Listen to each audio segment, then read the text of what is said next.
News లో వచ్చింది, Madanapalle sub collector office fire accident. What is the impression అందరికీ? Fire accident అయింది, షార్ట్ సర్క్యూట్. Simple answer. ఇంక investigation ఏమీ అవసరం లేదు. నేను పోతూ ఉంటే నాతో కూడా నారాయణ గారు మంత్రి వస్తే, ఆయన వచ్చాక మా లడ్డా గారు రాకపోతే రమ్మన్నా. నేను ఎక్కించుకున్నాను కారులో. ఎక్కించుకుని ఏం జరిగిందని అడిగాను మా ఇంటెలిజెన్స్ ని. సరే మరి జరిగిందన్నారు. కరెక్ట్ కాదు, మీరు సింపుల్ గా చెప్తున్నారు. డీజీ గారిని రమ్మంటే అప్పటికే అసెంబ్లీకి వచ్చారు డీజీ గారు. వారిని ప్లస్ సిబిసిఐడి ఇద్దరిని హెలికాప్టర్ ఇచ్చి పంపించారు. ఇక్కడ ఎందుకు నేను ఇంత సీరియస్ గా తీసుకున్నానంటే మీరందరూ గుర్తుపెట్టుకోవాల్సిన అవసరం ఉంది. నేను ఎప్పుడు లా అండ్ ఆర్డర్ని ఈజీగా తీసుకోను. ఎన్ని సవాళ్లున్న లా అండ్ ఆర్డర్లో నేను తప్పు చేయను, తప్పు చేసిన వాడిని వదిలిపెట్టను. That is my policy from the beginning. ప్రజలకు లా అండ్ ఆర్డర్ మెయింటైన్ చేసి తీరాలి. వాళ్ళ జీవితాలతో ఆడుకునే ఏ సివిలైజ్డ్ వరల్డ్ లో కూడా లా అండ్ ఆర్డర్ ప్రాపర్ గా ఉంటే that is the best governance.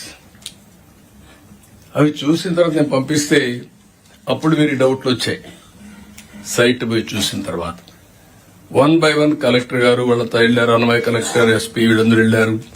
1 by 1 verify చేశారు.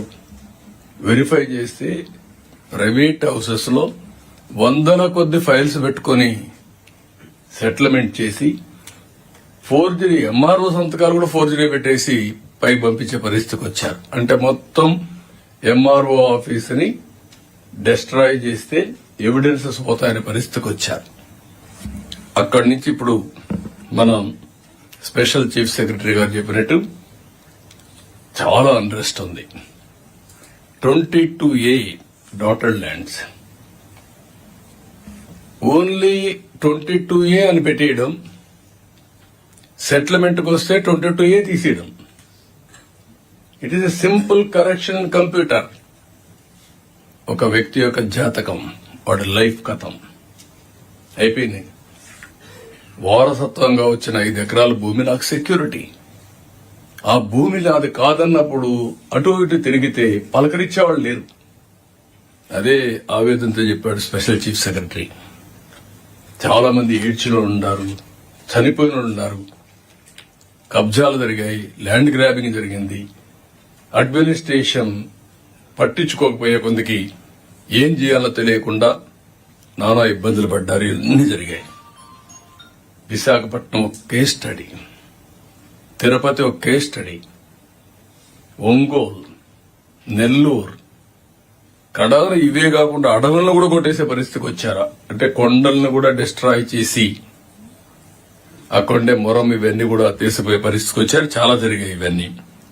ఇప్పుడు ఇక్కడ 9 లక్షల ఎకరాలు దగ్గర ఫ్రీ హోల్డ్ చేశారు. ముందుగానే ఆ ల్యాండ్ కొంత కొనేసి ఫ్రీ హోల్డ్ చేసి వీళ్లు రెగ్యులరైజ్ చేసుకున్నారు. అసైన్ ల్యాండ్సే కాదు, అన్ని ల్యాండ్స్ కూడా free assign lands, your right, assign lands free hold చేసి ఆ ఫ్రీ హోల్డ్ చేసింది వీళ్ళు రిజిస్ట్రేషన్ చేసుకునే పరిస్థితికి వచ్చారు. అంటే ఇవన్నీ ఎంత ఫ్రాడ్ చేయాలని చేసే పరిస్థితికి వచ్చారు. దీని మీద మనం అందరం గుర్తుపెట్టుకోవాల్సింది